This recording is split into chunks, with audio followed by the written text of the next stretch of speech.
أعوذ بالله من الشيطان الرجيم بسم الله الرحمن الرحيم يا أيها الذين آمنوا اتقوا الله وابتغوا إليه الوسيلة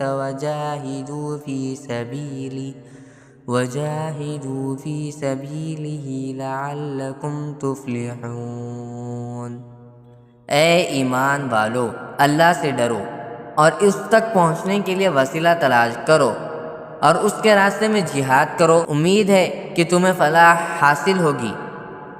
ان الذين كفروا لو ان لهم ما في الارض جميعا ومثله معه ليفتدوا به من عذاب يوم القيامة ما تقبل منهم ولهم عذاب أليم۔ یقین رکھو کہ جن لوگوں نے کفر اپنا لیا ہے، اگر زمین میں جتنی چیزیں ہیں وہ سب ان کے پاس ہوں اور اتنی ہی اور بھی ہو، تاکہ وہ قیامت کے دن کے عذاب سے بچنے کے لیے وہ سب فدیہ میں پیش کر دیں، بھی ان کی یہ پیشکش قبول نہیں کی جائے گی اور ان کو دردناک عذاب ہوگا۔ یریدون ان یخرجوا من النار وما هم بخارجین منها ولهم عذاب مقیم۔ وہ چاہیں گے کہ آگ سے نکل جائیں، حالانکہ وہ اس سے نکلنے والے نہیں ہیں، اور ان کو ایسا عذاب ہوگا جو قائم رہے گا۔ والسارق والسارقة فاقطعوا أيديهما جزاء بما كسبا نكالا من الله والله عزيز حكيم۔ اور جو مرد چوری کرے اور جو عورت چوری کرے، دونوں کے ہاتھ کاٹ دو تاکہ ان کو اپنے کیے کا بدلہ ملے، اور اللہ کی طرف سے عبرت ناک سزا ہو، اور اللہ صاحب اقتدار بھی ہے، صاحب حکمت بھی۔ فمن تاب من بعد ظلمه وأصلح فإن الله يتوب عليه إن الله غفور رحيم۔ پھر جو شخص اپنی ظالمانہ کارروائی سے توبہ کر لے اور معاملات درست کر لے تو اللہ اس کی توبہ قبول کر لے گا، بے شک اللہ تعالی بہت بخشنے والا بڑا مہربان ہے۔ ألم تعلم أن الله له ملك السماوات والأرض يعذب من يشاء ويغفر لمن يشاء والله على كل شيء قدير۔ کیا تم نہیں جانتے کہ آسمانوں اور زمین کی حکمرانی صرف اللہ کے پاس ہے؟ وہ جس کو چاہے عذاب دے اور جس کو چاہے بخش دے، اور اللہ ہر چیز پر پوری قدرت رکھتا ہے۔ أيها الرسول لا يحزنك الذين يسارعون في الكفر من الذين قالوا آمنا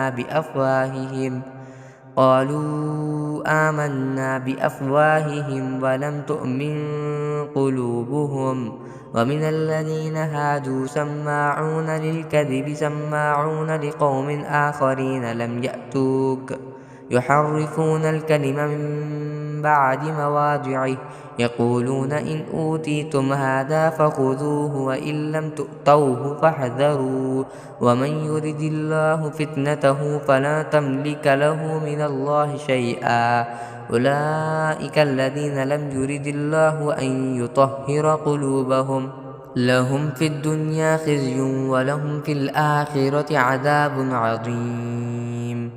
اے پیغمبر، جو لوگ کفر میں بڑی تیزی دکھا رہے ہیں وہ تمہیں غم میں مبتلا نہ کریں، یعنی ایک تو وہ لوگ ہیں جنہوں نے زبان سے تو کہہ دیا ہے کہ ہم ایمان لے آئے ہیں مگر ان کے دل ایمان نہیں لائے، اور دوسرے وہ لوگ ہیں جنہوں نے کھلے بندوں یہودیت کا دین اختیار کر لیا ہے۔ یہ لوگ جھوٹی باتیں کان لگا لگا کر سننے والے ہیں، اور تمہاری باتیں ان لوگوں کی خاطر سنتے ہیں جو تمہارے پاس نہیں آئے، جو اللہ کی کتاب کے الفاظ کا موقع محل طے ہو جانے کے بعد بھی ان میں تحریف کرتے ہیں، کہتے ہیں کہ اگر تمہیں یہ حکم دیا جائے تو اس کو قبول کر لینا، اور اگر یہ حکم نہ دیا جائے تو بچ کر رہنا، اور جس شخص کو اللہ فتنے میں ڈالنے کا ارادہ کر لے تو اسے اللہ سے بچانے کے لیے تمہارا کوئی زور ہرگز نہیں چل سکتا۔ یہ وہ لوگ ہیں کہ ان کی نافرمانی کی وجہ سے اللہ نے ان کے دلوں کو پاک کرنے کا ارادہ نہیں کیا۔ ان کے لیے دنیا میں رسوائی ہے اور انہی کے لیے آخرت میں زبردست عذاب ہے۔ سماعون للکذب اکالون للسحت فإن جاءوك فاحكم بينهم أو أعرض عنهم وإن تعرض عنهم فلن يضروك شيئا وإن حكمت فاحكم بينهم بالقسط إن الله يحب المقسطين۔ یہ کان لگا لگا کر جھوٹی باتیں سننے والے، جی بھر بھر کر حرام کھانے والے ہیں، چنانچہ اگر یہ تمہارے پاس آئیں تو چاہے ان کے درمیان فیصلہ کر دو اور چاہے ان سے منہ موڑ لو۔ اگر تم ان سے منہ موڑ لو گے یہ تمہیں کوئی نقصان نہیں پہنچا سکیں گے، اور اگر فیصلہ کرنا ہو تو انصاف سے فیصلہ کرو، یقیناً اللہ انصاف کرنے والوں سے محبت کرتا ہے۔ وَكَيْفَ يُحَكِّمُونَكَ وَعِندَهُمُ التَّوْرَاةُ فِيهَا حُكْمُ اللَّهِ ثُمَّ يَتَوَلَّوْنَ مِن بَعْدِ ذَلِكَ وَمَا أُولَئِكَ بِالْمُؤْمِنِينَ۔ اور یہ کیسے تم سے فیصلہ لینا چاہتے ہیں جبکہ ان کے پاس تورات موجود ہے جس میں اللہ کا فیصلہ درج ہے، پھر اس کے بعد فیصلے سے منہ بھی پھیر لیتے ہیں؟ دراصل یہ ایمان والے نہیں ہیں۔